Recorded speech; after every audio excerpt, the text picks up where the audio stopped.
Alright guys, you know, just hop in the room. Those are cool in the front. And then there's the white folks over there on the side. Is this room? I want to pass this off to the adults.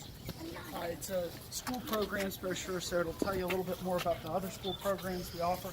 It also is a nice little poster for the classroom. Okay.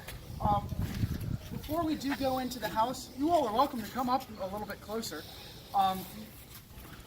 We have just a couple of house rules before we go inside and we get started with the fun part of it.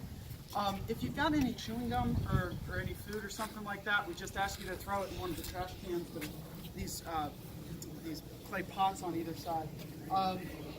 We don't allow photography inside of the house, and this is mainly because really after Thomas Jefferson died, everything was sold off. So we don't actually own everything inside of the house.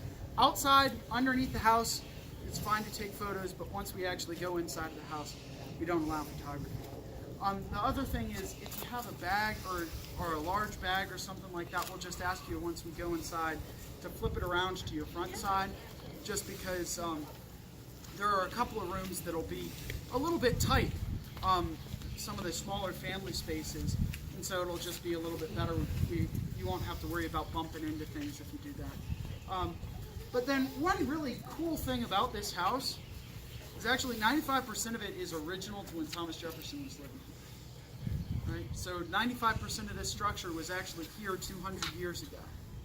That's pretty impressive, right? Yeah.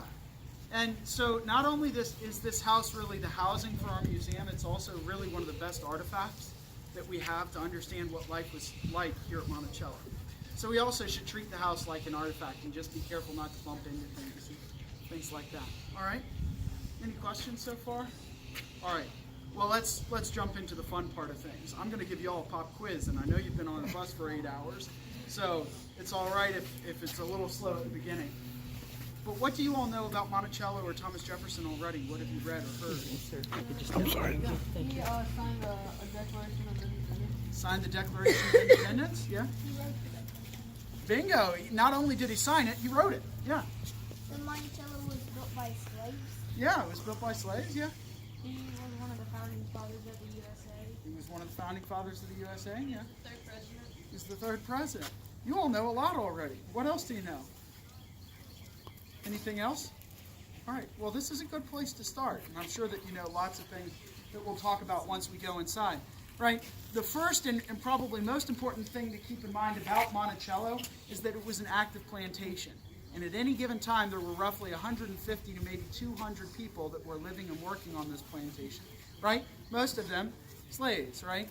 People who would have been working along Mulberry Row, out in the quarter farms, on this 5,000 acre plantation, but also working inside of the house. And we'll talk about, well, the wide range of people who are actually living and working here at Monticello. But why don't we come on inside?